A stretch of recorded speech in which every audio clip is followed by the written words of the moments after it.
Alright, here we are again with the nice shaky cam footage. Sorry.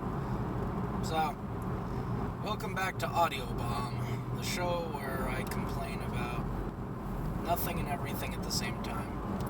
So, today I was going to speak about something else, but what I had was a bunch of technical malfunctions. If you look to the side, you'll see what should have been the new setup. Got my nice little gimbal, specifically for my phone. It does have a way of doing it in portrait mode. And I put that on a Walmart special monopod with tripod legs, which, of course, you've already seen that little bit of setup. But what I did is I glued it to a cutting board. And then I basically made a lanyard to go around the back. Well, the tripod broke, and the gimbal is now making noises, but it's supposed to be off. So I believe the batteries are dead again. I only made one video, and it died, so that was a big help. So I may have to look into a new gimbal, or just have it charging right before I leave. And hopefully that'll at least give it enough power to get through it, to power through it. So, yeah, that sucks. So, today's subject is going to be on why Murphy's Law is in place, I guess. So, Murphy's Law states that anything that can go wrong will go wrong.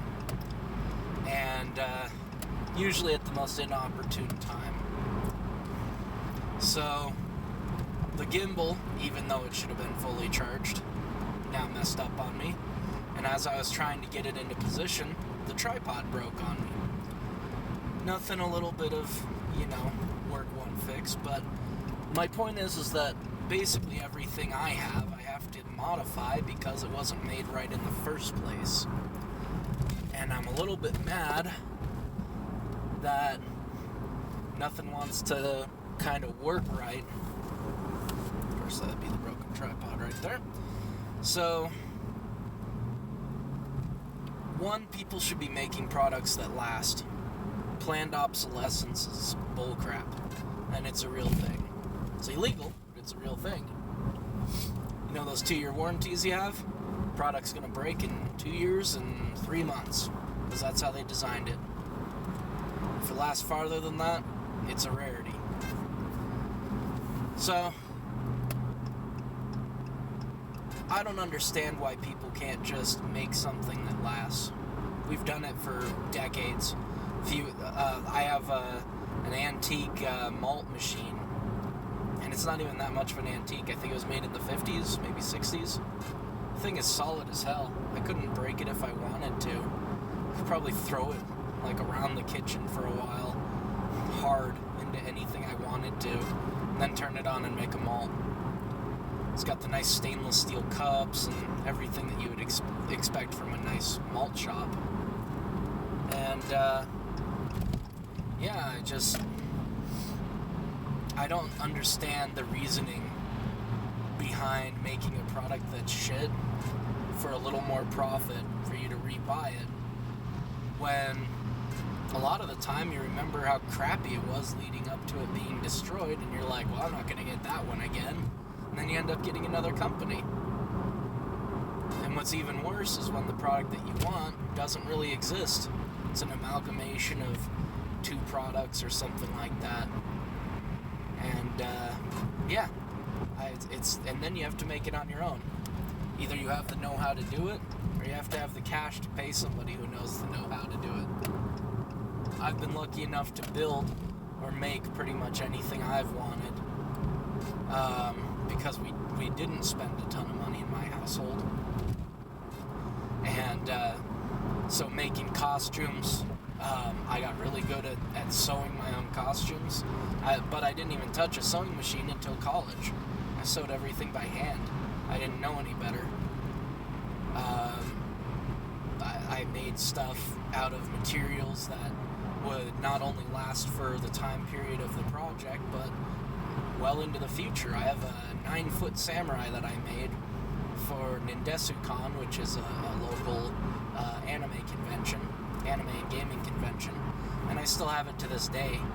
I made it out of many different materials, but the point being is, why can't manufacturers just build something that will last?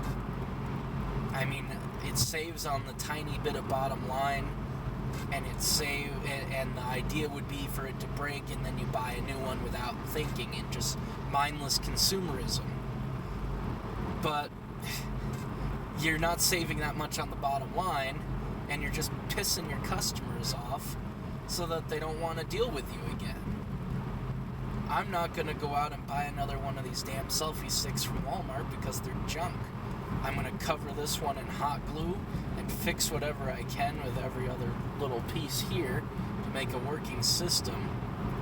And then when that breaks, I'm going to go online and I'm going to find a new product, one that's made out of better materials, and one that I'm not going to have to worry about if it's going to freaking last or not. So, which, by the way, I bought this tripod with the idea of doing, this monopod selfie stick thing, with the idea of just having it hold a light for me.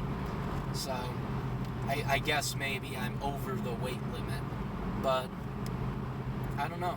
I feel like the stick's not even the problem. The damn freaking gimbal, that's the problem. And yeah, I don't know. It just pisses me off that whenever you go to pick up a tool, it's not in the right place when you need it. When you go to, pick up the toy, quote unquote, that you wanted to use that day, your iPod, your gimbal, a piece of moving equipment, whatever it may be, and it just shatters into dust because, oh no, screw me for not buying something on a regular basis that should be a one-time purchase for life. If you buy a really nice suit or a really good pair of shoes for a dress, like a suit, and you're dressing up, those outfits and stuff, when you buy quality and you spend the money, they last forever with very little maintenance. And when something like your shoe gets destroyed, if it's made really well, it can be brought to a cobbler and repaired. I'd love to see somebody bring in a pair of Nikes or something to a cobbler. I mean, maybe the nicer Nikes are made to do that. I don't really know, but I mean, the consumer end shoe, if you go to a cobbler, they'll laugh your ass right out the door. They don't care.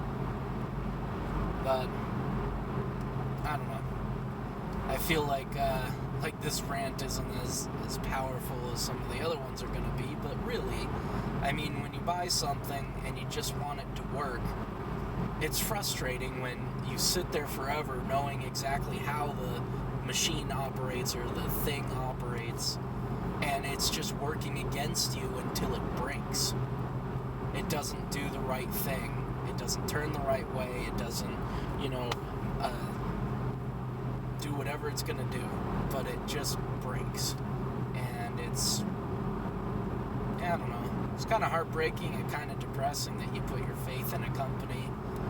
I mean, even the Walmart selfie stick, I put my faith in it that it's a tripod with, relatively flimsy legs, but it's a tripod nonetheless. It sticks up high enough, and it has a screw on it to hold a gimbal. I mean, it can hold pretty much anything, and I think it came with an accessory for your cell phone, so it's meant to hold your cell phone regardless. And I don't know, I have a lighter attachment on my Moto right now. I plan on doing all of these in virtual reality, and I just don't see the need in spending more than I need to on a stick. So I guess that's my fault for buying a junk product. But again, the gimbal wasn't that much of a junk product. It's on the cheaper end, but it should work. It's worked for me before. I've done these types of videos before. You can see them on my channel where I've used that gimbal, and I was testing different ways of having having something that either looked like a body underneath so that you didn't get, the shock of just being a stick floating in air. And, I've even made a little remote control tank, and I thought it would be really fun to control that for other things. And, everything's in the state of doing virtual reality. Anyways, I've been ranting and raving. Point is, make a product that works, companies. Alright, I'll catch you in the next one.